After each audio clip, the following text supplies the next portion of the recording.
Right, hello and welcome back to another episode on Let's Talk Football Careers. Hosting today's episode in the Blue Lounge at Oswald's Bar. What a lovely venue it is. I've got Billy Davies sitting here with me. How are you doing, Billy?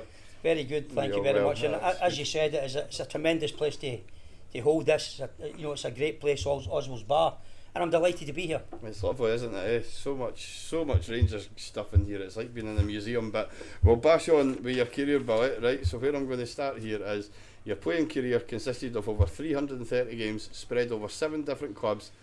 Played in 3 different countries, and that's before we reach your managerial career, right? So we'll crack on now from your youth career, from your youth up till you joined Man United. Could you tell us how that all came about, please? Yeah, very interesting. The chief scout in Scotland watched me on a very regular basis.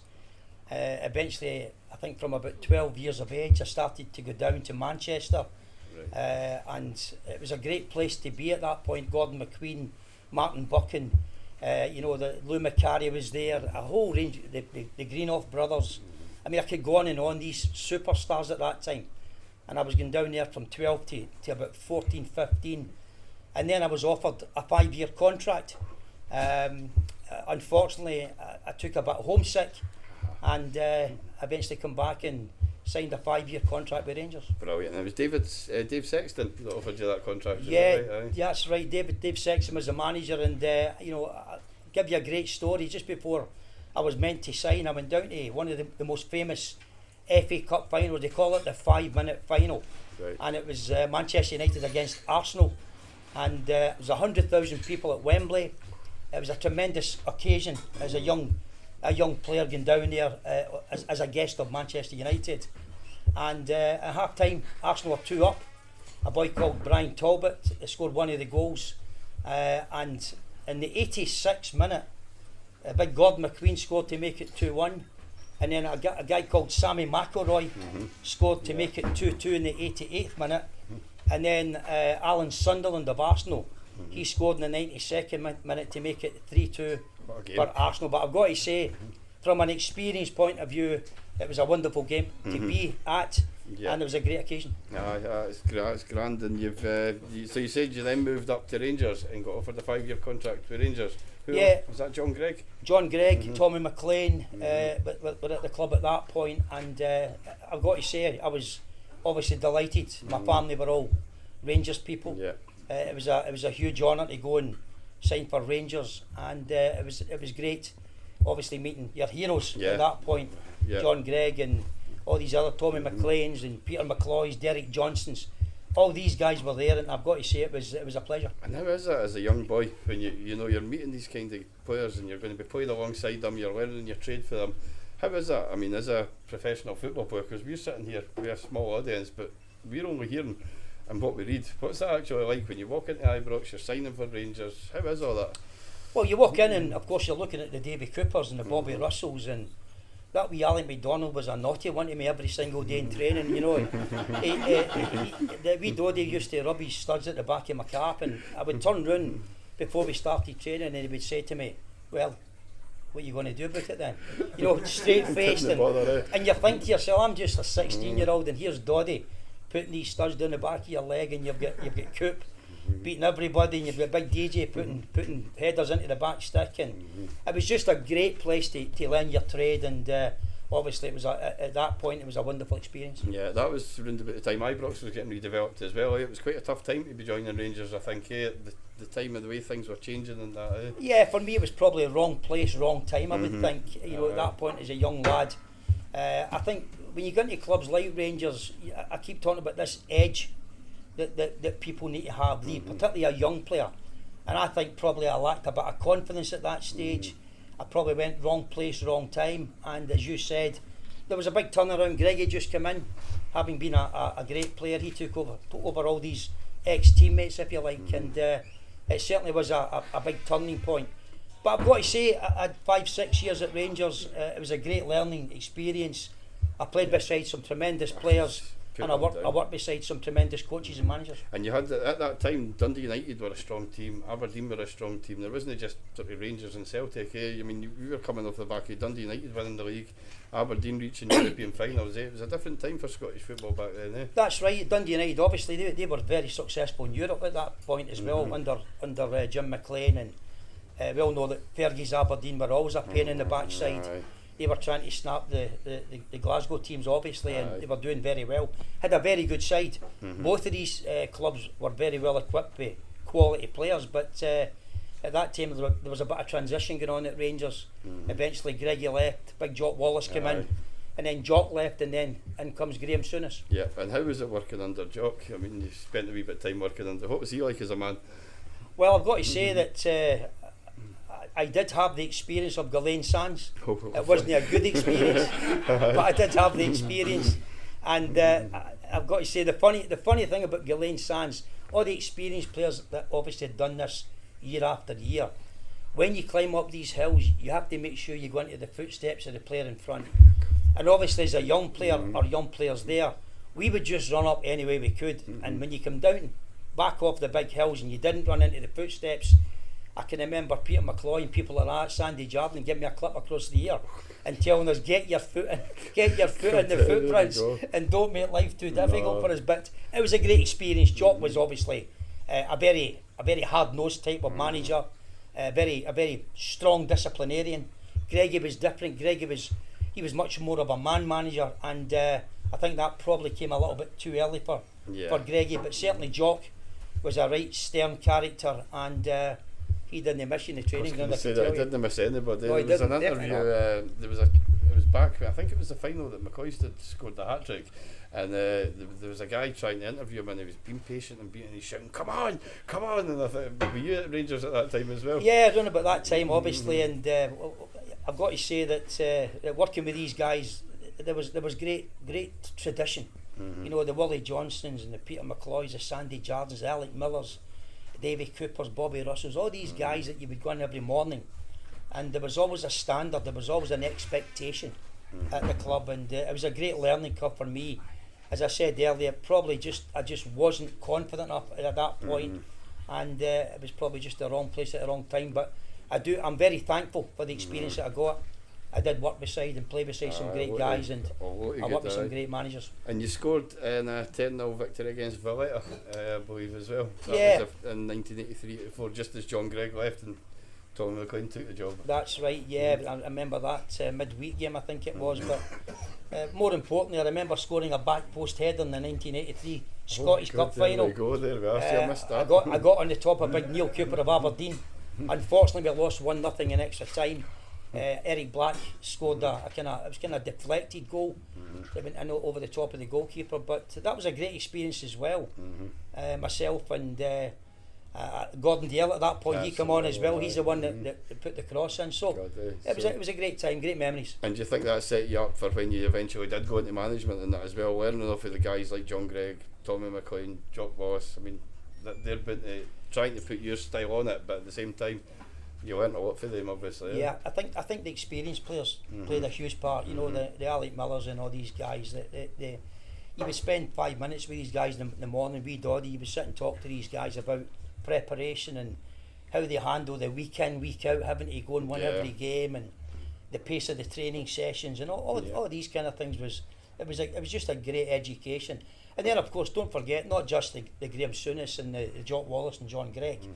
There was also a lot of great coaches at that point. People like Big Davy Probin, for example. Big Davy was in there, Stan Anderson, Joe Mason. They were all very. Alec Totten came in as well. Tots came in as well. So there was a lot of good guys that were very helpful. And do you still speak to all these guys? Are you still in contact with all of them and that? Yeah, speak to them as you go on your travels to games.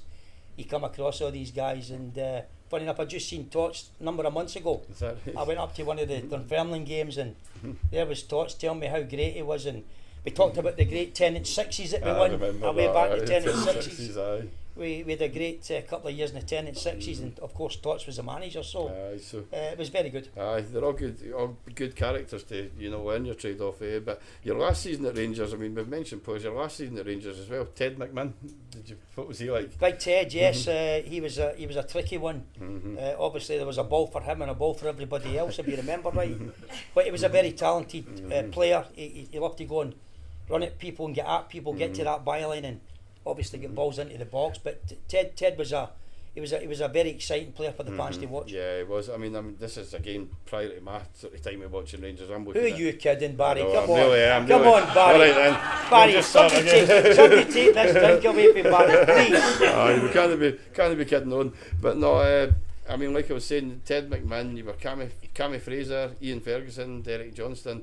And then you left Rangers that season. Was this just to get game time, I take it? I was on a year's month-to-month. I signed a 5-year contract and then went on a year's month-to-month. And at that point, I remember people like even Jim Bett was a fantastic teammate at that point. But I just felt that having been on the year's month-to-month, obviously Graham Souness came in with all the big signings, the Day Wilkinses and these Wilkins and all these kind of guys, and there was a Paul Gascoigne's. There was a whole range of big English, Terry Butchers, they all came in, Mark Haley, they all came in, and it was just probably time for a young player to move on and try and get first team football. It's like you say, your whole time at Rangers, as much as you enjoyed it and you learnt so much from it, you were the right player at the wrong time, I think, and trying to come through off the back of the Ibrox getting done up, the transition with Wallace and Souness and that. I think to get into that Rangers team, you need to play to show yourself, I think, sometimes. And you need confidence as a young player. You've got to have a rough edge about you. And if you look at the ones that come in, they all, I talk about the James McFadden at Motherwell, I talk about the Barry Fergusons at Rangers, Ian Durrants. All these lads were all super confident. They had a rough edge about them. And every player has got a different maturity age, if you like. So everybody comes through differently. Some players can make it early. Some players, come in mid-20s. Others are late developers. So, for me, it was just I felt probably lack of confidence. Didn't have enough belief in myself at that stage, and probably got a wee bit overawed by the surroundings, and obviously the teammates as well. Be understandable. I mean, when you're coming in as a young lad, and the names that we've listed off here, I mean, they're still Rangers legends yet. And I think that's what's maybe missing for Rangers a wee bit now. There's no that you come into Rangers, you're at Rangers, whereas when you came into Rangers right away, you had all these guys looking out for you and guiding you and coaches. I think that's maybe who we're lacking a wee bit now. Well, it wasn't a name tag back then. It was a family. It was a real family, and it was a real tradition, and it was all about Rangers. It was all about Rangers men. Rangers tradition. The upbringings that we had and the type of people and the characters that we had in the dressing room. And I've got to say, back then we knew everybody. We knew the ground staff and the tea ladies and the kit men, and it was a real special kind of atmosphere at that point. But certainly it was changed days, obviously, but at the same time too, it was a different type of Rangers. And as I always make a nod to most of my podcasts as well, is the social media aspect's different now. You've got social media, you've got phones, you've got Twitter, all these different things, whereas you were able to kind of just do your trade and kind of go under the radar a wee bit, whereas now everything's out there. Well, it was newspapers back then. It was sports scene and all these kind of things that was out, and there wasn't the scrutiny that's on players and clubs and managers as it is today. So it was completely different. But don't get me wrong, even back then, talking to the old players, the Willie Hendersons and the Bob McPhails and all these guys that were around the club, we knew what it was all about, and it was just such a pleasure to be in amongst these guys. I still see Willie Henderson around Ibrox, and he's still as happy as he was when he was playing. I think he bounces about, he's all happy, wants footies and everything. And I think that's maybe just where we're lacking a wee bit, is we just need a few Rangers men. Would you mind me asking, have you ever been in talks with Rangers at any point in your career? Management side of things? Funny enough, it's a question I get asked a lot about. And I've got to say that I have been linked with Rangers probably since 2004. When I was doing playoffs and playoff finals with Preston and Derby and Forest, and there was a lot of link then about me coming to Rangers. I've got to say that probably my disappointment since 2004 is that they've never sat down and actually spoke to me, which I think is surprising. I don't know why, but my agent certainly got a call I think it was probably 2017. My agent got a call from one of the directors at Rangers to tell us that Stuart Robertson will be calling us the next day because they wanted me to go along and have an interview. And unfortunately we never received that call. So I don't know, it's strange because at that point, back in 2004, 2006, 2010, 11, 12, we were getting to playoffs, we were winning promotions, we were getting to playoff finals. Things were going very well, and my disappointment is at the fact that they've never sat down and had a word and had a conversation. And has you ever had any contact with Scotland as well? I mean, there's a Scotland manager job as well. I did, yes. I was contacted by the chief exec. I'm not going to name him, but he's an ex-Rangers player.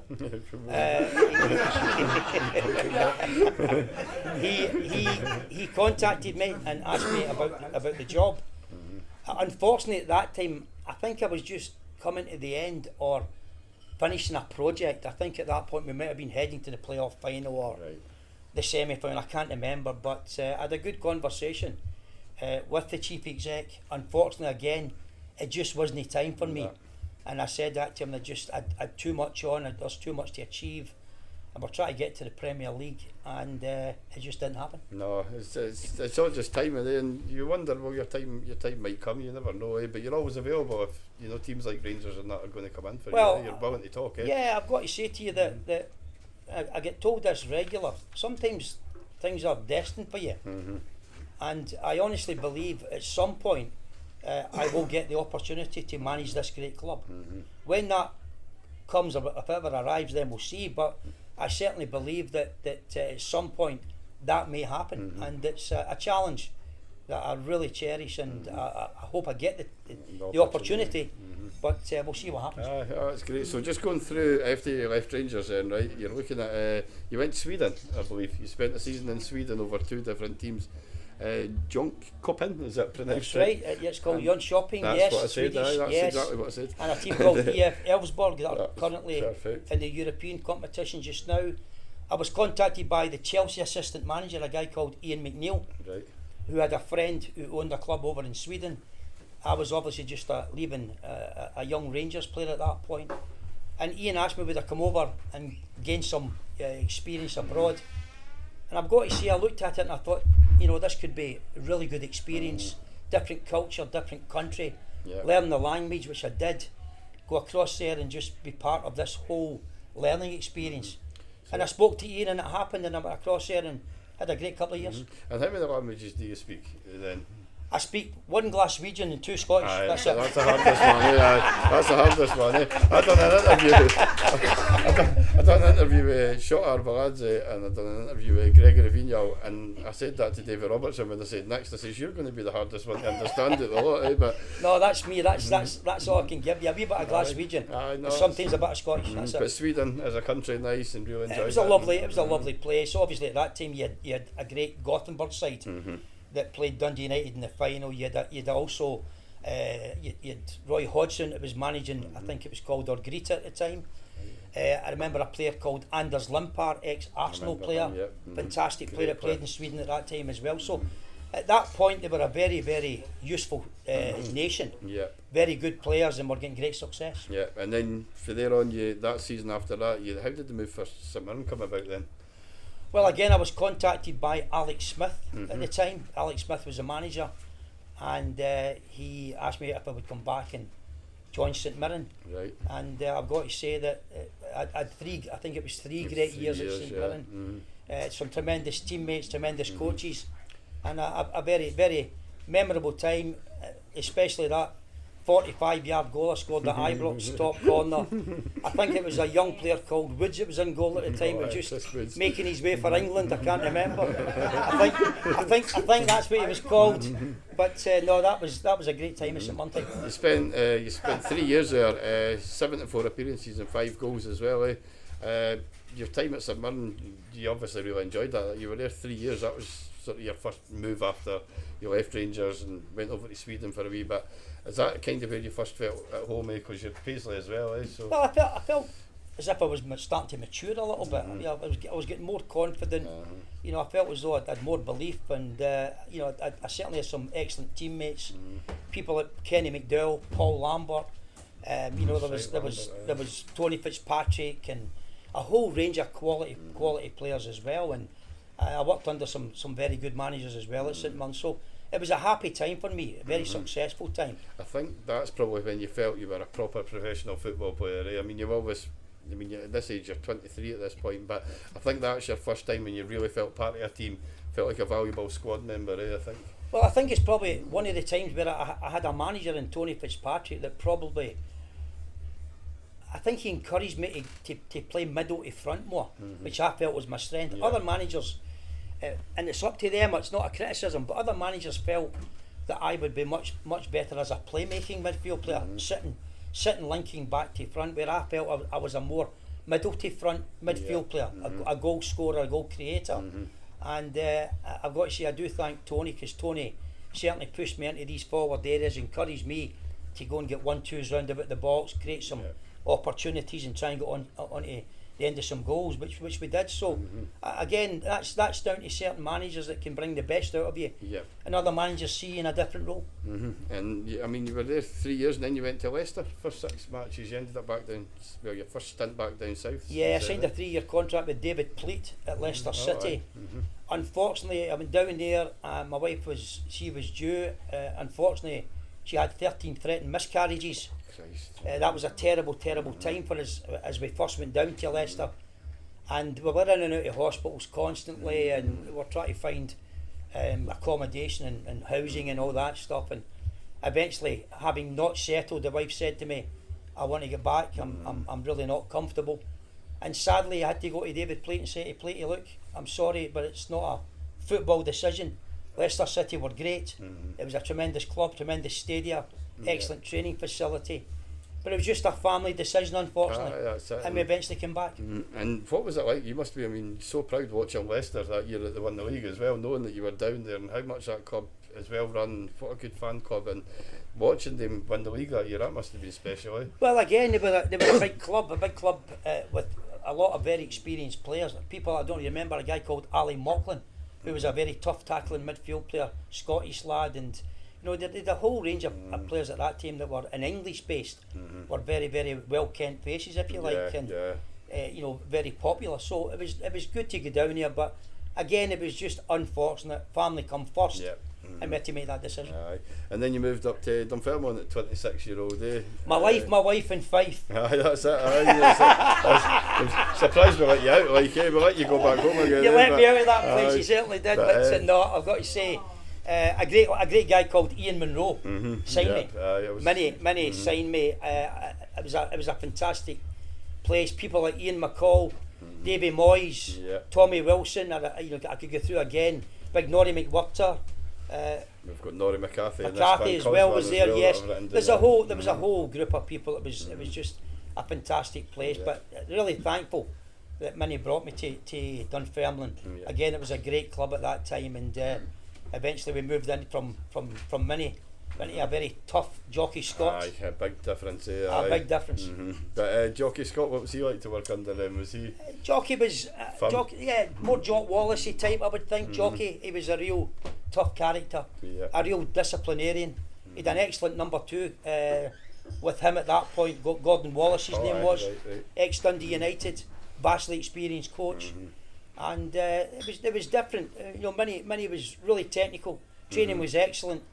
And again, at that time, Dunfermline were just, I think they were turning as well and changing. I think Dunfermline improved for the time you joined until to when you left. They were a better side then. I mean, you were getting in, you got in the School Cup final. Yes. Unfortunately, lost that to Hibs. I mean, how's that gone out at Hampden School Cup final and that? Was it at Hampden that year? It was at Hampden, It was probably a disappointing performance. Great to get there. Semi-final was unforgettable, where we won that in penalties. I think that was at Tynecastle. And I've got to say that it was a lovely club and great people, and then of course the changes came in came Jockey. Jockey came in as a real disciplinarian, and it was a fantastic teammates at that club, I've got to say. Real good characters. It was a right family club at that time, Dunfermline. And I mean, it still is yet, but I mean, I mean, my mates have been at me constantly. You've got to ask about Norrie McCarthy. What was Norrie McCarthy like? Norrie was massive loss. It was tragic, absolute tragic, but he was a great leader, excellent captain, a real funny guy in the dressing room. He loved to take the piss out of people. Yep. He loved when you took the piss out of him, which was important. He was one of the guys that just, everybody, he was a kind of centre of attraction, but fantastic player. What he done for Dunfermline was obviously top class, and very, very sad and tragic what happened. It was a shame. I can remember it when it happened, and that it was all. And then the next season you worked under Bert Payton as well. He was a good manager. I think Bertie. Well, it was. How did you get on with him though? Bertie was great. His number 2 was completely off his rocker, called Dick Campbell. Dick Campbell, that's right. Yeah. Dick was completely and utterly off his rocker. But great personality, Dick. Bert was he was a much quieter type of character, more of a manager type of manager, I would think. But there was never a dull moment with Dick Campbell and his brother Pip. That's right. Pink, yes, Him and his brother were a couple of characters. But again, you respect every type of manager and coach. They've all got their own methods. They've all got their own theories. And you've just got to go along with their beliefs and try and do the best you can. Yeah, and I think that's the hardest part when we talk into your management. It's trying to organise and keep all these people happy. I mean, that's what David Robertson says to me. He says, it was Walter Smith, he says he had the knack. Even the players that weren't playing, they were still happy because they were in amongst it all. And that's what Dunfermline I think is all about. It's a right family club. So absolutely. So you enjoy you got a wee message for the Pars fans then, because there's a few of my boys will be asking. Well, listen, I was up just recently. I went up to watch a game with obviously an invite from the Pars. The fans were excellent. All the people were absolutely first class, and I've got to say that it was nice to be back. They gave me great memories. They gave me great times, and a big thank you to the Dunfermline support for that, and also the club. And I wish the club all the best moving forward. Yeah, but it's good to see though. I mean, you were there for 3 years, and that was ended in 1993. But you still keep in touch with these clubs yet, and I think that's what football gives you. The amount of connections that you've got, and the people you deal with, and that. It's always good to see the clubs still keep in contact yet. You're not just forgotten about it, and you'll have that through, I'd imagine, with St Mirren and that as well. Well, you can't remove that. You move teammates and managers and coaches that you work with. You're always thankful, and you don't always see eye to eye. No. And neither we should. No. That's just the way life should be. Where people have their own way of working. People have got their own belief, and you've got to respect that. So it's always nice to go back and meet other players and other managers and coaches and just talk about the good old times, as I said, like I done with Alec Totten. Fantastic time at talking about Rangers. And then you moved on to Motherwell. 29-year-old you were when you signed for Motherwell. I think that was your peak career, peak point of your career. You spent 5 amazing years at Motherwell, 116 games, 9 goals, and they signed you for 50,000. That wasn't bad, eh? Well, they got me in the cheap. I should have been about 6 million. I think at that point. I can't remember. Bumped it. It was shocking. But no, I've got to say that the Motherwell, Tommy McLean, I actually thought I'd get rid of Tam Forsyth because he worried the life out of me at Rangers in the training ground. But I turn up at Motherwell and there's that big Forsyth there standing beside me, Tam. Waiting on you. And I'm thinking, here we go again. I'm going to get kicked in training again with this big guy. So, but no, it was great to see both of them. Both of them were excellent teammates and great people to work beside.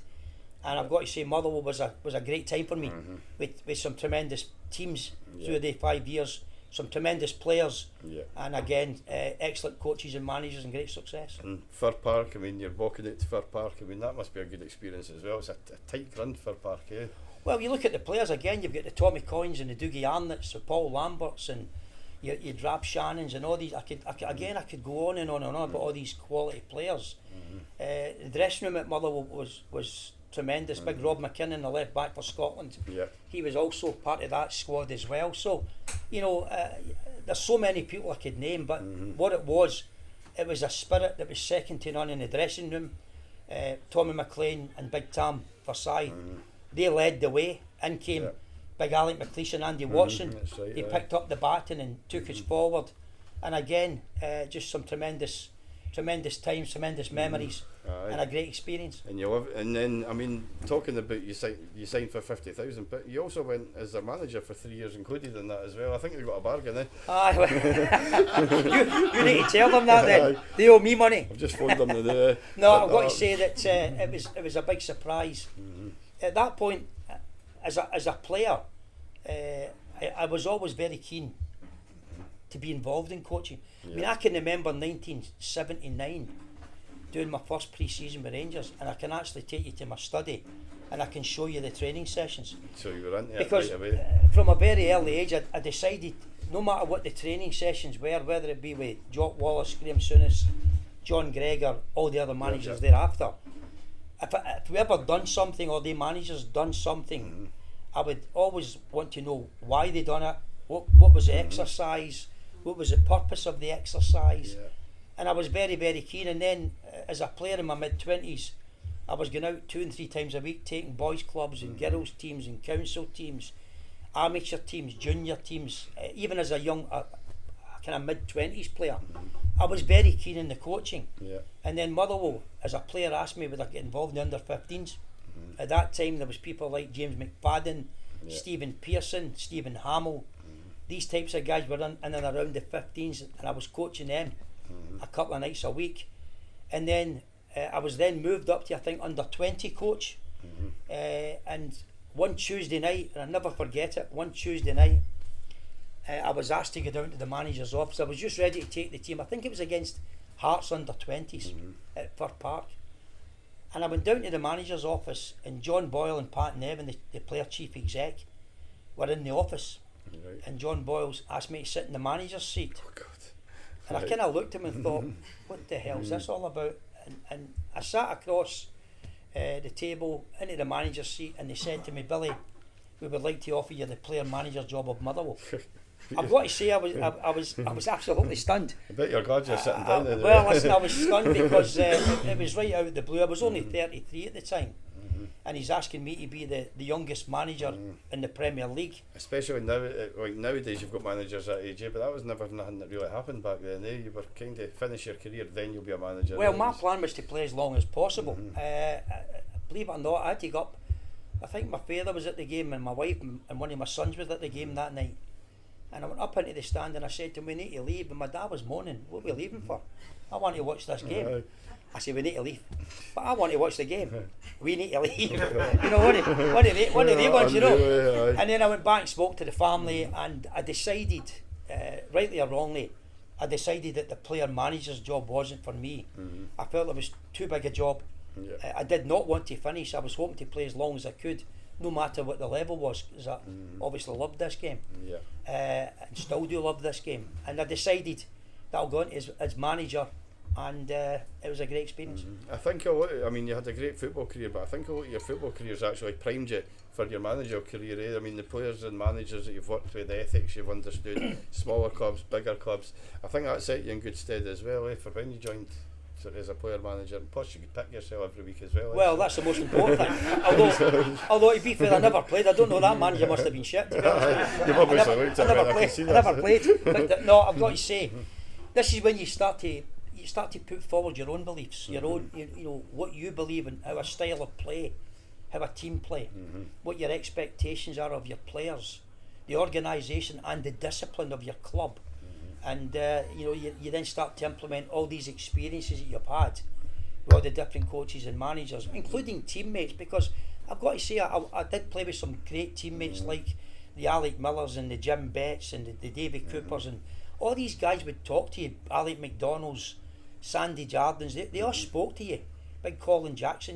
These were vastly experienced guys that spoke to you. So what you do is you take all that experience into your managerial career, but you have to be who you are, and you have to implement what you believe in and what your style is. And what would you, I mean, if you were to describe your style of football, how do you like football to be played? Obviously you want to win and you want to, but I mean, what's that, the sort of playing style that you'd aim for? Well, I think if you look at the teams that I've managed, then the style was quite simple. We like to win the ball quick. We like to pass the ball and keep possession. We like to get forward as quick as possible. We love getting balls into the wide areas, and we love getting strikers scoring goals and midfield players making late runs, etc. But as a passing midfield player, a ball playing midfield player, then I've got to say that plays a huge part into the style of play that I like. Yeah, you're trying to get the team to play to the way that you could feel that you would play best, I think. Eh? Well, it's a belief. It's just my belief. As a ball playing, attacking midfield player, I certainly like my goalkeepers to play up for the back. I like my defenders to be brave and get on the ball. I like our midfield players to go and be rotational, not just have. I detest tramline football. I like rotation, particularly middle to front. I love to see two strikers up top. I think that's very important. Two strikers is crucial. And I think it's all about scoring goals, creating chances, and putting bums on seats and getting fans excited. I think, see nowadays you've got that many different formations, different tactics. The flat 4-4-2, when it was played properly, with a big man up front, a wee man beside him, you can go through your career and there's always teams. You had McCoy's Tately. You can go through all different teams, but they seem to change that now. It's all tiki-taka football, eh? Well, listen, it's horses for courses. You can't just be it's all about having I think being reactive and proactive. It's not just about that reaction all the time. I think you've always got to be prepared. It's a game of chess. I don't like one system. I like to prepare 2 or 3 systems. I don't like tramline football. I like players to play in opposite sides. I like wingers opposite. I like full-backs to play. I like midfield players to be maybe sitting once and then attacking the next. I like wingers to go and have that freedom to go and express themselves and get at people. I like strikers looking at the goal scoring chart every week and seeing their name going on the goal scoring chart. So I've got to say that I don't believe in one system, but I certainly believe that there's nothing better than 2 strikers. Yeah, I think as fans, that's what you want to see. You want to see this 4-3-3 for me. I find it really a tough formation to work, and you'll be able to back that up. But 4-3-3 can sometimes effectively be a 4-5-1. It's very hard to attack, Well, it's hard for strikers. I think as much as we can criticise strikers, being that lone striker in this system's not an easy job. I can tell you. It's a very difficult job, and sometimes these guys take a lot of stick. And when you look at the supply, and when you look at the movement off the ball, when you look at the support that they're supposed to get, then you can maybe say there's maybe a reason why we should reconsider what's going on. But I've got to say that everybody's got their own style. Everybody's got their own belief. The club's got its own culture. Every club you go into will have its own culture and its own style, etc. And it's all about, I think, when you go into a club, it's sticking by your own beliefs, sticking by your own style, and encouraging the players to do what you feel is the right way to play. Let them express themselves, but at the same time point to the tactics that you've put in there. Absolutely. But I'm looking here, your first season you were in just a few games remaining and you kept Motherwell up. That was the first season there. I think there's only a handful of games left in that season there, but you managed to keep them up. And then the following season, you were very close. You just missed out on the European spot. How was? Yeah, we faced a very good Hearts side that year, and with some great ding dongs with the Rangers, and the Old Firm were real tough games home and away. I think at that time Celtic might have been at Hampden. I think their stadium was getting done up or whatever. I can't remember, but we certainly had a great season. We finished 4th, just missed out European football, as you said. But fair play to Hearts, they had a very good side that year, and a very experienced side, and they just pipped us. Yeah, and then the following season, there was a wee bit of turn with the club's finances. They had to get rid of 9 players. Obviously you were there till it says here the 18th of September 2001, and then you were away after that. It's been a bit sort of a strange one that I didn't want to leave in but circumstances. I think probably jokingly, I should maybe have not told the player chief executive it was time to hang up his boots. Maybe I should have given him another 5-year contract. That didn't help. Maybe that didn't help, but no, I've got to say that it's first club in administration in Britain. 19 redundancies. The instruction from the chairman is he wanted to be the third force in Scottish football. His heart was in the right place, his intentions were right, but I think he realised very quickly that to be the third force there was a huge amount of spend and a huge amount of patience required, and unfortunately it just didn't quite work out for John Boyle. And then you left and you joined Preston 2004. You took over for Craig Brown. So how did that all come about then? Well, again, I've got to say that it was a right out of the blue call that I got for Craig Brown. He was going down as manager, I knew Craig maybe 2 or 3. I met him 2 or 3 times down at the coaching courses down at Largs, and he called me and he asked me whether I come down as a first team coach at Preston North End. I just looked at this guy. I think it was 3 World Cups, 2 European Championships, 70 international games. The finest politician you could ever meet. The finest. But it was just a great experience working with such a vastly experienced manager. And eventually I went from first team coach to his number 2 assistant manager. And then when Craig called me on the Sunday to tell me that he was leaving the club. I was very insistent that I felt that a manager and his staff should go out together. I asked Craig, could he speak to the board? I would love to go out. I want to go out with him. Craig spoke to the board. At that point, I believe I had a lot of player power that wanted me to stay. Unfortunately, we couldn't convince the board to let me go. They weren't prepared to pay up the termination. Craig said to me, Billy, just stay because I've got a pension that could choke a horse, which he did have. And he said to me, I've got a pension that could choke a horse. You're a young guy with a young family. I think you should sit tight, take over the caretaker manager job, and then see what happens. And I went in with the caretaker for 5 or 6 games. I had a great relationship with the players. I think it's probably one of my strengths, man management and player relationship. I've got to say that I do feel that I can get the best out of people. And we certainly get the best out of that group, and it was a great time. You did. I mean, we got to you got to Wembley as well with them. That was probably your first time at Wembley. I think that one was. I think that was the Millennium Stadium in Cardiff. Was that where it was? The second one with Derby was Wembley. The first one was the Millennium Stadium, and it was a great experience getting to the playoff final. The playoff semi-finals are lotteries. It's all down to, and I say this constantly, it's all down to injuries and refereeing decisions and the type of squad that you've got. So to get to the playoff semi-finals, it's a great occasion for the supporters. It's a tremendous occasion for the club. Great financial gain, obviously, and then of course to get to that final, the build-up for the final. I probably made a mistake. I think I made a mistake in the first playoff final. Because I'm not a great believer in training players 3 days before the game. The game is on Monday, and I'll never forget it. That for the first time, because of preparation, and sometimes you can over prepare. And I decided to have 3 days training before the final, and I also decided to take the players. A lot of young players in the squad had never been to the Millennium Stadium. They didn't know the dressing rooms. They didn't know the stadia. They didn't know the surroundings. And I felt it might have been a good exercise. One, to train 3 days before the game, which would give me more time to prepare set pieces and formations and so on. And the second thing is I took them the night before the game. I took them to the Millennium Stadium just to show them the surroundings, get them used to the place.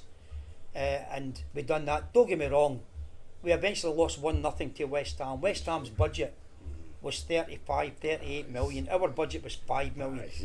We were well above budget. We were well above expectation. Our centre half slipped when the West Ham player, I think it was Matthew Etherington, crossed the ball. He slipped inside our 18-yard box. The ball went behind him, and the striker put the ball into the back of the net. So as much as I can criticise myself, and I do sit back and think, I wonder, there was plenty of other things that happened and plenty of other reasons that possibly it just wasn't our day. We didn't perform as well as we did.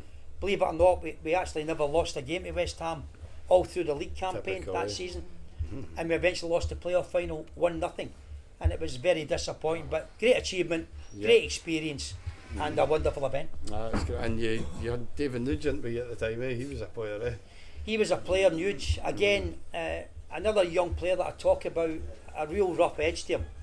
This guy had, as a young player, you could just see, a bit like McFadden as a 15-year-old. McFadden would go past people. He had a confidence. He would hold on to the ball. He was super confident in what he'd done. The same as Barry Ferguson, guys like that, Ian Durant. These were young guys that just had a special edge to them. And Nugent was the same. And I'll never forget, believe it or not, I was going along to watch a guy called Nathan Tyson, an outside left, very quick player that played with Forest and Derby before my time. And at that game, I seen this boy called Nugent. We're there to watch Tyson. I said to the chief scout, what about Nugent? He said, too many people's looked at this guy and they don't fancy him.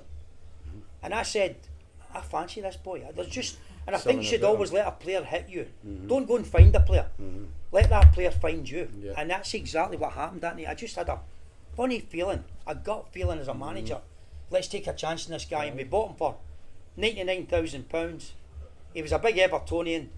He was a real character. I mean, I'm talking, there was never a dull moment with this boy.